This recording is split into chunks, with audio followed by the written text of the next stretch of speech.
angka statistik yang mungkin masih bisa 50-50, jadi kita masih bisa melihat bahwa sell in May go away ini mungkin nggak relevan atau gimana Gus? Kalau lu lihat ya, lihatnya kita definisi dari Januari sampai Juni. Yes. Kurang lebih sama aja kok. 46, 46, 45 gitu ya. Yes. Artinya ya kalau begini kadang bisa merah, kadang bisa hijau. Berarti kalau boleh dibilang mau sell in May go away, kalau kita lihat statistik ya bisa jadi juga sell in Januari go away juga bisa gitu kan. Bisa juga di Maret, di April, di Juni juga sebetulnya statistiknya juga kurang lebih gitu kan. Benar. Jadi sebetulnya kalau kita ngomong sell in May go away, mungkin kembali lagi lah ya ke stock tip kita, dan kita juga kembali ke basic, yaitu apa? Technical. Benar.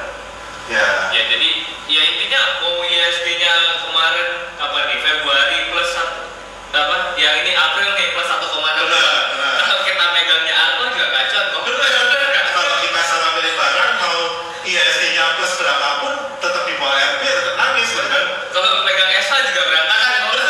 Kalau dia pegang ESA di situ 1,62 nggak kerasa 1,2%-nya kan? Pegang apa nih Saki gitu kan? Iya. Gorengan, udah gorengannya melempem dari 400 RP terus sampai separuh. Iya. Berarti kan nggak tergantung dengan bulan Mei-nya gitu. Benar. Jadi daripada sibuk mikirin bulan ini jelek nih, mending sibuk mikirin mau ATM mana aja kan. Benar. Jadi kan kita harus pikir back to basic kita ini di saham ya. Kita harus pinter-pinter stop pick, bukan hanya cuma lihat kalau Mei jualan, kalau Desember ini window dressing, kalau September beli gitu kan. Ya itu juga kok yang kemarin Desember kan window dressing ternyata nggak jadi. Nggak ada kan? Jadi yang beli Q45 pada nggak ngerasain cuan. Benar. Nah, sama ingat nggak waktu yang 2020 tech ISG-nya jelek kan? Benar. Tech-nya naik kan? Benar. Nah banyak orang kan waktu itu tech terus nggak bisa berubah ke call. Yes. Nah sekarang aku takutnya semua orang di call. Nggak bisa move on. Benar.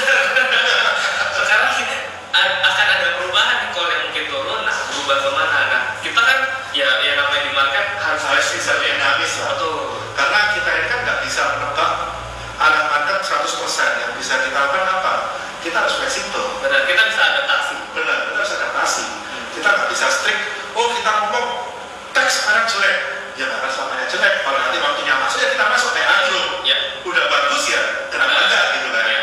Tapi kalau memang masih mencret kayak agro ya nggak usah dipaksa. Jadi agro boleh. Oke. Oke. Nah, grafik ISG juga nih hari ini. Menurut lu kemarin force break ini gimana kok? Jadi kalau aku lihat sih gini, kita tahu nih, memang orang di sini banyak, wah gila nih ada palu nih. Terus besoknya juga ditutupnya atas 950 dan hampir break minus 950. Ya. Cuma kita kembali lagi lihat komponen IHSG saat ini kan ada dua outliers. Kita tahu di IHSG ini ada bayar, ada butuh, di mana dua barang ini kapitalisasinya besar, tapi dengan entengnya bisa swing lebar, bisa swing di atas 3%, di mana harusnya pembentuk market cap yang berminat itu nggak boleh kayak gitu. Ya.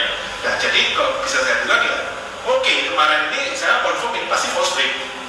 Dan range-nya di mana? Kita harus tahu bahwa range IHSG ya masih service 6780. Ini yang terakhir ya. Benar. 780 ini. Benar, sampai 6910. Itu udah base swing-nya. Kalau kita mau maksain kemarin, wah kita panik buying ya, karena udah breakout, wah pasti mampus nih. Benar. Nah, menurut kamu gimana, Mas? Tapi yang aku lihat ya, ini ya, yang even ISG-nya minus begini. Beberapa sama sebenarnya itu kok. Exactly. Yang kemarin benar-benar super bullish kayak IMAS loh, itu aja gitu. Masih tandanya menuju surga. Benar. Nah, yang turun begini mana? Ya barang-barang yang fundamentalnya cenderung kurang oke, atau yang dari kemarin-kemarin memang downtrend, terus adanya fase begini tambah panik lagi kan pada jualan gitu loh. Jadi ya balik lagi sih sebenarnya ketika kita milih sahamnya benar, ya enggak. Aku hari ini itu loh, benar. Ya, makanya walaupun yang begini, kalau kita stop pick-nya benar, ya mungkin turun, tapi terbatas. Dan pasti ada power untuk bounce back. Benar. Tapi sebaliknya, kalau kemarin kita pegang agro, paksain indeksnya padahal dari 6.000 ke 6.800, agronya sebaliknya. Ya kita nggak bisa paksain juga. Benar. Gitu. Jadi daripada mikirin ISG mau kemana ya, boleh sih kita mikirin ISG mau kemana, tapi jangan lupa beberapa sekali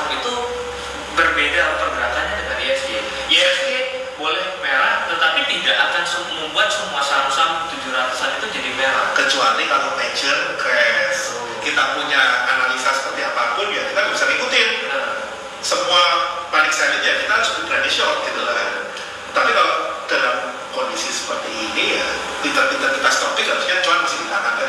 Atau kalau kita perpanjangin lagi ISP-nya kan sebenarnya bolak-balik aja kan 9 sampai 6 Benar. Itu tuh. Masih area aman kan. Jadi ya kalau kita mikir oh ini dekat area atas kita take profit dulu sebagian, nanti dekat-dekat area support tampung lagi atau pas break lagi dengan konfirmasi yang oke baru masuk lagi kan sebenarnya nggak ada yang salah kan. Benar. Kalau waktunya long kalau ternyata memang benar-benar break kita tinggal buyback kok. Betul. Kita nggak bisa cuan maksimal tapi kita aman. Benar. Yang penting kan itu. Ya seperti kata Warren Buffett kan, kalau kita bisa jaga resiko yang ada sisa itu cuma profitnya toh. Yes, exactly. So, itu teman-teman sekilas tentang ramalan cuaca IHSG di Selling Mango Wave.